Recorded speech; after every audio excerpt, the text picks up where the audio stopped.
All right, guys, this is Crazy Kevin, and I'm here with my UFC fighter, Kyle Nelson. Kyle, how we doing? I'm doing great. We're almost a week out from the fight, so definitely getting excited. Nice, man. And I just saw on your Instagram post, you just had a child, and it's Knox. How is it being a new father? Yeah, it's great. We had the baby at like five o'clock last night or so. Uh, but yeah, I mean, we're still business as usual. Sticking to the training camp and stuff, and then just spending the time that I have in between training sessions with the baby and with my fiance. Does this give you any extra added motivation going into this fight? Yeah, definitely. I mean, I'm already super motivated for all my fights anyways, but yeah, knowing that my son's here and there's going to be a lot of extra expenses and stuff like that, so definitely going to be pushing for the bonus. Nice. Now, you're fighting in Atlantic City, and you're fighting against Bill Algeo. What advantages do you think you have against Bill going into this fight? I think I'm more of a technical striker. Bill's got his kind of taekwondo karate style. I think I'm just a little bit cleaner. I've got better defense than Bill. And yeah, I think my offense is a bit cleaner. I definitely have more power. So yeah, striking wise, I think I've got the better of him. He's got a little bit of a height advantage, but I mean that's not something I haven't faced before. I just beat Fernando Padilla, who's a fair bit taller than me. I fought Jai Herbert a couple summers ago, and I think I got the better of him. So, and he's a bit taller than me. On the ground, I believe Bill's also a brown belt. But I mean, I've been training jujitsu for like almost 20 years now. I think my jujitsu is on a different level than his. And then when it comes to wrestling, I think kind of the same thing. I think I'm going to be stronger than him. So anytime we kind of clinch up or tie up, I'll get the better of him there. So I think I'm just a little bit better than him everywhere. And then it's just going to be putting it all together on the 30th. Nice. Now, how important of a win, how important is it to get a win over Bill Algeo going into this fight? It's very important. My last two fights, I was kind of taking on, newcomers, up and comers, just getting into the UFC, and they had a lot of hype behind them. Blake Builder was undefeated. Fernando coming in with a lot of hype behind him, so it was great to kind of beat those guys, steal some of their hype. But yeah, now it's definitely time for me to start climbing the ranks, and Bill Algeo is the perfect opponent for that. He's ranked a little bit higher than me. He's had a similar amount of fights in the UFC. Tough opponent. He's put on some good fights, so I think it's definitely a good chance for me to kind of, announce, to the UFC and the world that I'm climbing the ranks.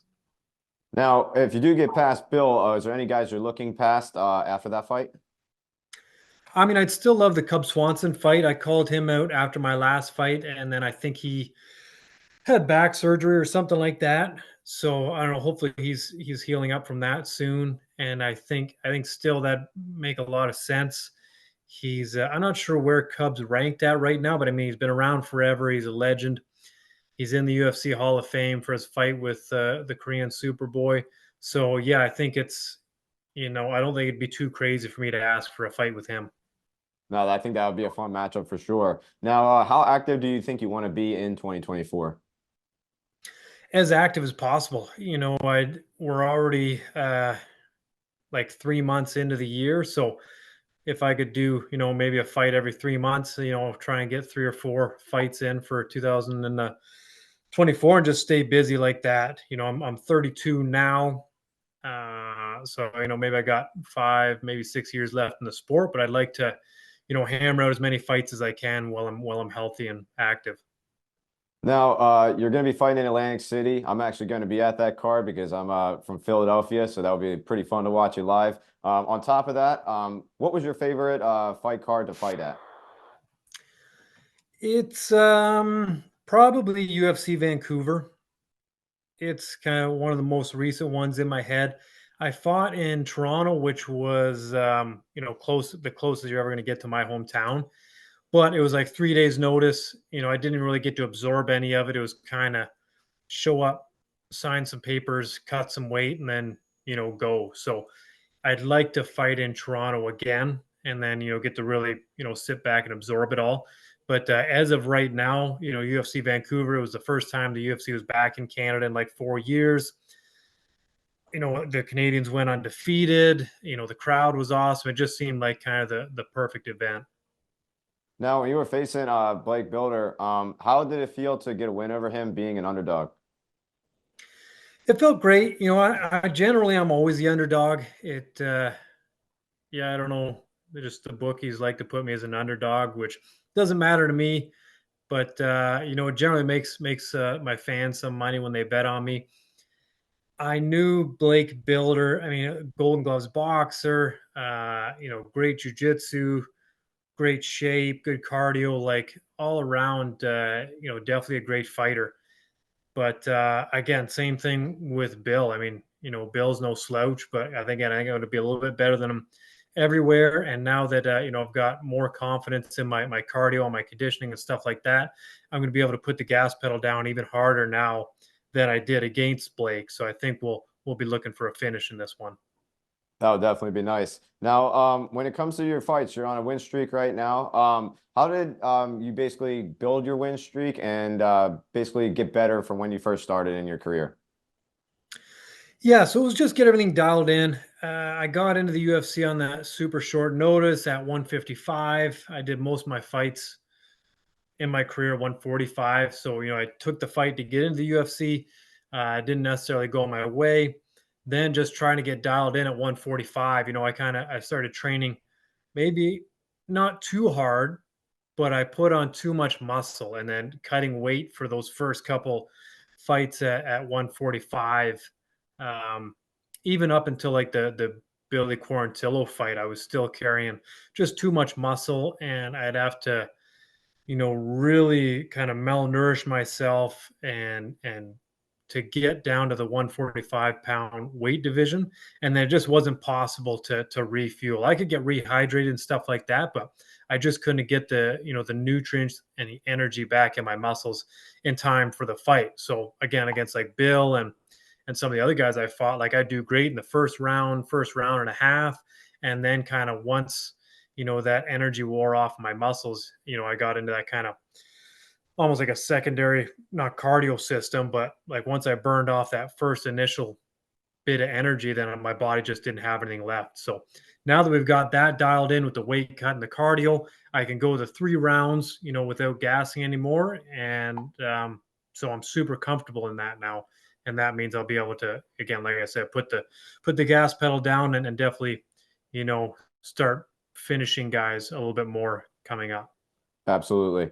Now, what's something unique that you do during either your fight camps or just training in general? I keep it pretty status quo. Like today, like we're in fight camp now. We're like a week out from my fight. So I wake up. First thing I do, I go and check on the chickens, let the chickens out, collect some eggs. Come back, make some breakfast. Then it's into training camp mode where I'll, either I'm going to start with some sport specific or I'll start with my cardio, but always getting 2 or 3 sessions in a day, and then come back, hang out with the family, put the chickens away for the night, spend some time with my new son now. So it's I think I've definitely found a good balance between being a UFC fighter and being a father and a fiance and stuff like that. Oh, that's awesome. Now, you mentioned you were training for about 20 years now. When did you start training? And have you been at the same place or have you been bouncing around a little bit? Yeah, so I started like sport specific training when I was 14. When I was young, when I was like 4 or 5, I saw Rocky for the first time. So I would always do like I had a little cassette player. I put on some music. I'd do my push ups, my chin ups, all that stuff. So I always worked out a lot when I was young. But it wasn't until again I was 14 I found a gym in Muskoka kickboxing, which was only about a half hour from my house, and they did kickboxing and jujitsu. So when I started, I didn't know anything about jujitsu. I wanted to be a boxer, but I was making the drive down there, so I might as well do the jujitsu and the kickboxing. And I did that for a couple months, I think, before the first season of The Ultimate Fighter came out. And then I was like, wow, this is this is what I'm doing. I'm doing this kickboxing and the jujitsu, which is what MMA was. So I just decided to kind of stick with that, and yeah, kind of chase the dream all the way up to the UFC.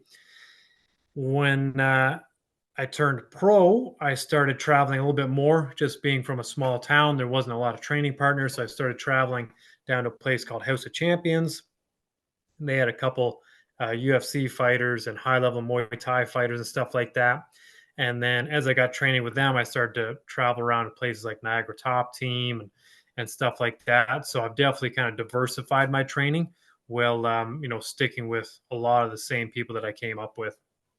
Nice. Now, was there a lot of MMA, or was there any MMA fighters that maybe took you under your wing when you first started training? Not when I first started training. My original coach, Bill Quinn at Muskoka Kickboxing, he he wanted to train MMA fighters and stuff like that. Just I mean, being from such a small place, it was kind of more kind of teaching people for like cardio kickboxing, fitness, and stuff like that. So when I told him I wanted to be in the UFC and stuff, and he saw my work ethic and stuff, he definitely kind of took me under his wing and helped me out a ton. He came from a little bit of a kickboxing, karate, jiu-jitsu background, but again, like MMA and stuff was pretty new back then. So, we'd spend a lot of time doing our own research.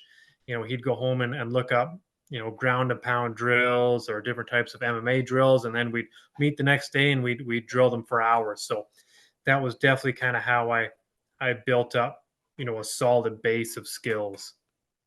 Now, what was it like to get the call to go do the UFC? It was awesome. I mean, I was working towards it for so long. And then they were coming to Toronto, and I was like, okay, awesome. My manager sent them an email. They're like, yeah, we'll keep you in mind. Then somebody got hurt, and I was like, oh, this might be it. And then they called up somebody else and Jesse Ronson. I was like, well, I guess that's it. Then we're like a week out. There's no hope now. And then whatever happened with Jesse Ronson, I believe he showed up a little bit heavy, and they're like, oh, you're not gonna be able to make weight. So then they called me again with like 3 days notice. So it was definitely a crunch to get down to the 155 division on 3 days notice. But yeah, it was definitely a dream come true, and since then it's only gotten better. Now, I've talked to a couple UFC fighters. They say it's really hard to say no. When you got offered that fight on 3 days' notice, I mean, do you ever have the intentions of saying no when it comes to the UFC offering you fights? No, no, if anything, we're sending them messages all the time, being like, hey, I'm in shape, I'm ready to go. So if anything, I'm bugging them for fights, a lot more. And yeah, like I've never turned down a fight. After the Billy Quarantillo fight, I decided to go back up to 155. So then we just kind of told him I was going to fight at 155. But then after that fight, coming back down to 145 and doing the weight cuts and everything right, it's not a problem now. Whether if it's a little bit short notice or anything like that, I definitely, if they call, I say yes. Now, do you like it a little bit better being on there short notice versus like a full camp? Because with the short notice, like you mentioned, it's a little bit easier to like not absorb anything. You just kind of have to go in there and handle business versus with a fight camp, you maybe have a little bit more added pressure to it. I prefer the full fight camp now. When I was younger, I was like, yeah, it's easier just to get in and do it and get it over with. But now that we've built such a good fight camp, I much prefer the full fight camp and going through all the kind of steps and the checklists and stuff like that that we have now for a fight camp. I mean, I'm always in shape and I'm always ready to fight anyways, but I definitely a little more comfortable in the full fight camp now. Now, what is a full fight camp for you? How many weeks are you training? I mean, I'd like ideally 8 weeks is kind of perfect for me. We've got a plan for 8 weeks. We've got a plan for 6 weeks. We've got a plan for 3 weeks. I've done a couple fights on 3 weeks notice, but yeah, I feel like the 8 week plan just gives enough time, especially for the amount of muscle I carry going into 145. It's the 8 weeks is definitely a lot smoother. That makes sense. Now, when we were first setting up this interview, I mentioned that I'm a Taekwondo instructor and I've been teaching for about 150 students now. With all those students that are coming into the gym every single day, what advice would you give them to keep training and to keep getting better? I mean, consistency is a big thing. And it's gonna be what sets you apart. Like I coach a lot of jujitsu and stuff, and it's easy for me to see because I'm there every day. So, I see, the one guy that comes 3 days a week versus the guy that comes twice a week. And it may not be as noticeable for everybody else, but I can see, the 3 days a week guy slowly growing a little bit faster. And then when they roll, and then the 2 days a week guy is like, oh, what's going on? Why is he getting me with this? Or why is he beating me here? I said, well, he was here for that extra class last week, and he was here when we went over that arm drag or that triangle or something like that. So consistency is the biggest thing. Consistency can make up for skill and natural ability and stuff like that. Whereas if you get too complacent in being fast or strong or something, that short, maybe slower, not athletic guy, he's going to get you eventually just by, showing up. So make sure you show up to all the classes, and then work hard. Yeah, man, 100%. I agree. That's definitely some good advice. Kyle, before we let you go, any last messages to the fans that are going to be watching this video? Yeah, I mean, check out the fight March 30th. Um, Check out all my sponsors on my social media. And yeah, looking forward to seeing you guys in Atlantic City. Yeah, man. Thank you so much for coming on the show. We really appreciate it. And hopefully we can keep in touch and run another one in the future. Awesome. Sounds good. Yeah, man. Thank you so much. We'll talk to you later and good luck with your fight. Yeah, thank you. Have a good one. Yeah, man. You too. See you later. The world